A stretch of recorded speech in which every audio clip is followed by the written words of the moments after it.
Nous poursuivons notre route en Australie. Après avoir découvert le centre rouge désertique, place maintenant au nord et à ses termitières insolites. C'est sûr que ces termitières ont de quoi impressionner, non seulement par leur nombre, mais aussi par leur taille.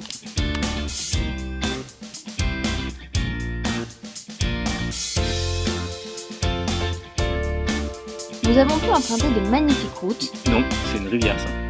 Non, c'est une route. Non, c'est une rivière, je suis désolé. Bon bah là c'est une route. Non, c'était une rivière. Quand il y a de l'eau, c'est une rivière. Ça, c'est une route.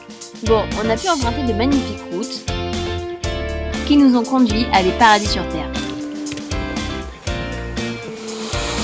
Et bien sûr, avec les chaleurs qu'il fait, impossible de résister.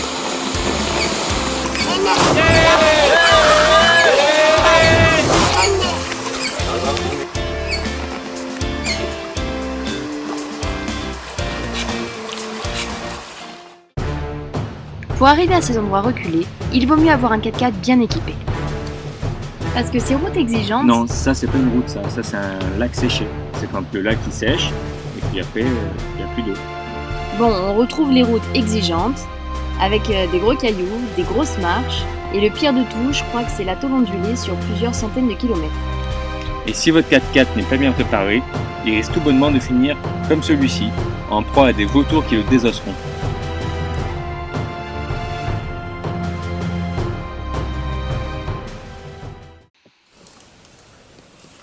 Alors pour deux aventuriers que nous sommes, tomber sur le temple d'Indiana Jones, c'était vraiment une belle surprise.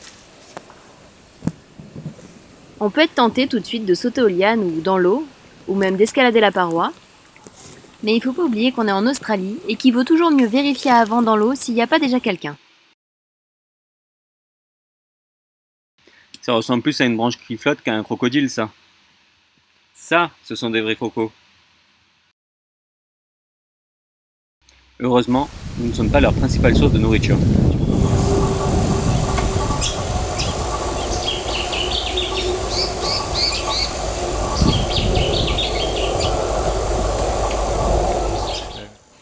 Et en parlant de nourriture, il ne faut jamais, mais alors jamais donner du pain à un oiseau qui en quémande. Parce qu'en nourrir un, c'est en nourrir 10. Après, ils deviennent agressifs, et puis en plus, quand ils vont boire, l'ami de pain ça gonfle, et ils deviennent gros comme celui-ci.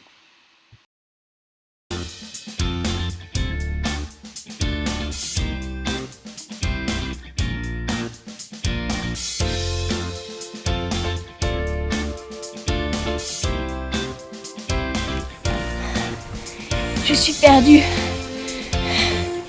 Aucune idée d'où aller? Je vais aller au hasard. Ici, entre ces arbres sauvages. Et oui, quand on vit d'aventure et d'eau fraîche, il peut arriver qu'on se sente perdu.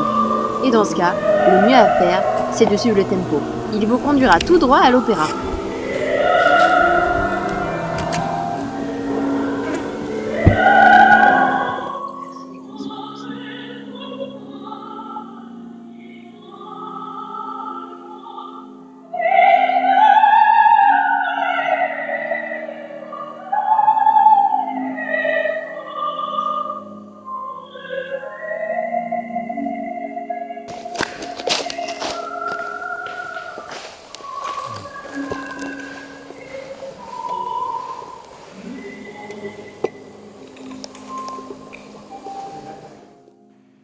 Ça y est, nous sommes enfin sur le littoral de la côte nord. Maintenant que notre objectif est atteint, on a bien mérité une petite pause.